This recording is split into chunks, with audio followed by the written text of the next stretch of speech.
ఆ సమయంలో పరమహంస ఒక అద్భుతాన్ని చేశారండి. అదేమిటంటే తన కుడి పాదాన్ని వివేకానందకి తాకించారు ఒక్కసారి. ఇది మహాత్ముల యొక్క, సిద్ధపురుషుల యొక్క స్పర్శకి ఎంత ప్రభావం ఉంటుందో తెలుసుకోవాలి ఇక్కడ. ఎందుకంటే ఈయన తాను ఎందుకు అవతరించాడో ఆ కార్యక్రమాన్ని పూర్ణం చేయడానికి వచ్చినటువంటి మరొక అవతారం. ఆ కారణం చేతి ఇతడు ఆయన కోసం తపన పడిపోతూ ఎలా అనుగ్రహిస్తున్నాడో తెలియాలి. తన కుడి పాదాన్ని వివేకానంద కోసం తగిలించారు. తగిలించిన ఆశ్చర్యం ఏంటంటే వివేకానంద ఈ అనుభూతిని గుర్తు చేసుకుంటే తర్వాత తానే చెప్తారు, ఆ క్షణంలో నాకు అద్భుతమైన అనుభవం కలిగింది. నా కళ్ళు తెరుచుకుని ఉన్నాయి కానీ నాకు బయట వస్తువులేవీ కనబడలేదు.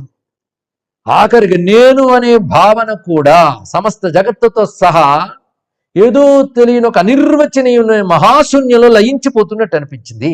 నేను అనే భావన వెళ్ళిపోవడం అది చాలా గొప్ప సిద్ధండి. అది కూడా పోయిందని అని చెప్తున్నాడు.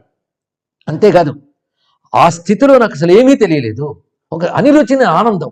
అప్పుడు ఒక్కసారిగా మీరు నన్నేం చేస్తున్నారు, నాకు తల్లిదండ్రులు ఉన్నారు అని గట్టిగా అరిచెట్టాను. అరిచిన వెంటనే ఆయన మళ్ళీ ఒక నవ్వు నవ్వి వక్షస్థలం మీద రాసి, ఇంకా చాలే, ఒక్కసారి అంతా వద్దు, సకాలంలో అంతా లభిస్తుంది అన్నట్టు పరమహంస. అంటే ఇక్కడ అర్థం ఏమిటి, ఆయనకి అఖండమైనటువంటి ఒక సమాధి స్థితిని ఈయన అనుగ్రహించాడు.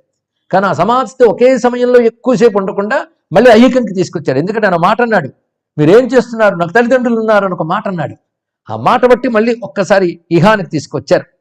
మొత్తానికి ఒక దివ్యమైన శక్తిని వివేకానంద లోపలిగా ప్రవేశింపజేశారు. సాధారణ శక్తిపాతాలు అని అంటూ ఉంటారు, దాంతో వ్యాపారాలు చేసేవాళ్ళు కూడా ఉన్నారండి. కానీ అసలైన శక్తిపాతం ఇది. ఏం చేస్తున్నానో చెప్పకుండానే అనుగ్రహించడం మహాత్ముల యొక్క లక్షణం. ఎందుకంటే గుర్తింపు కోసం చేస్తారే. పైగా ఇతడు ఎవడు అనేటువంటిది ఆయన చూసిన తీరు వేరు, మిగిలిన వాళ్ళు చూసిన తీరు వేరు. ఆఖరికి నరేంద్రుడు తనను చూసిన దాని కంటే తానేమిటో స్పష్టంగా దర్శించిన వాడు రామకృష్ణ పరమహంస. ఆ నరేంద్రుడు జీవుడు ఏంటో తెలుసు. అందుకే కేవలం కాలు తగిలించడంతోనే ఒక అద్భుతమైన సమాధి స్థితి వివేకానంద కలిగింది. మహాత్ముల స్పర్శకు అంత శక్తి ఉంటుందండి. అది వాళ్ళు సంకల్పించి ఆ పని చేస్తే. అంతేకాదు ఈ సంఘటన వివరించడానికి ఇంత సమయం పట్టింది, కానీ ఆ అనుభూతి మాత్రం కొద్ది క్షణాల్లోనే జరిగి వెళ్ళిపోయింది అని చెప్తాడు తర్వాత తలంచుకుంటూ. పైగా తార్కికంగా ఆలోచించిన ఎక్కువ అలవాటు కనుక ఇది మహాత్ముడిచ్చిన సమాధి స్థితి అనుకోలేదు ఆయన. ఇదేదేనా ఒక సమ్మోహనమో, వశీకరణమో, హిప్నాటిజం, మెస్మరిజం ఇలాంటిది ఏదైనా చేసేయడేమో అనుకున్నారు. అనుకుని అది దుర్బలమైన మనస్సుల మీద పనిచేస్తాయి, కానీ నా దృఢమైనటువంటి మనోబలం నాది, అలాంటివి నా దగ్గర పనిచేయవు. మొత్తానికి ఈయన మహానుభావుడు, సామాన్యుడు కాదు అనే విషయం మాత్రం నేను అప్పుడు మనస్సులో అనుభవించాను. ఈయన పసిబిడ్డ వంటి పవిత్రత, సరళత ఉన్న వ్యక్తి అని తెలిసింది. కానీ లోపలికి ఏ శక్తిని ప్రవేశింపజేశాడు పరమహంస అనేది ఇంకా వివేకానందకి అర్థం కాలేదండి.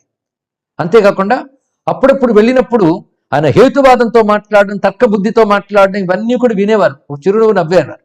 మళ్ళీ కొన్నాళ్ళ తర్వాత ఈయన వెళ్ళేటప్పటికీ దక్షిణేశ్వరం వెళ్ళినప్పుడు ఒక ఉద్యానవనం అక్కడ ఉంది, యదుమల్లిక్ ఉద్యానవనం. అక్కడ తిరుగుతూ ఉన్నారు, పచాలు చేస్తున్నారు. ఈయన చూసిన వెంటనే లోపలికి తీసుకువచ్చి కూర్చోబెట్టారు. పైగా ఆయన చూస్తూ వివేకానంద అనుకున్నట్టు, లోకంలో కామకాంచన పీడితులు ఎక్కువ, ఇంకొకటి స్వార్థపరులు ఎక్కువ. అలాంటి వారి మధ్య నిర్మలమైన అంతఃకరణ కలిగిన వ్యక్తి ఈయనొక్కరే. ఈయన్ని పిచ్చివాడు అంటారు ఏమిటి, మిగిలిన వాళ్ళు పిచ్చివాళ్ళు అని మనసుకు ఆయనకు అనిపించింది. అప్పటికి ఆ సమయంలో ఒక విశేషమైనటువంటి అంశములు కొన్ని జరిగాయండి. ఆయన 10 మంది వింటూ ఉండగా నరేంద్రుడి గురించి కొన్ని విషయాలు చెప్తారు. ఇది గమనించవలసింది. ఒక స్థితిలో మళ్ళీ ఈయన చెయ్యి తగిలించగానే నరేంద్రుడికి బాహ్యస్మృతి పోయింది, ఎక్కడున్నాడో తెలియలేదు, ఏదో తెలియని ఆనందం. కొంతసేపటి తర్వాత మళ్ళీ ఛాతీ రాసి బయటికి తీసుకొచ్చారు. అంటే ఆ సమయంలో ఏం జరిగింది, ఆ ఏం జరిగిందో తర్వాత రామకృష్ణ పరమహంస వివరిస్తున్నారు. 2-3 ఘట్టములు అని చెప్తున్నాడు. చాలా శ్రద్ధగా వినవలసింది. వివేకానంద గురించి అర్థం చేసుకోవడం పనికొచ్చేది.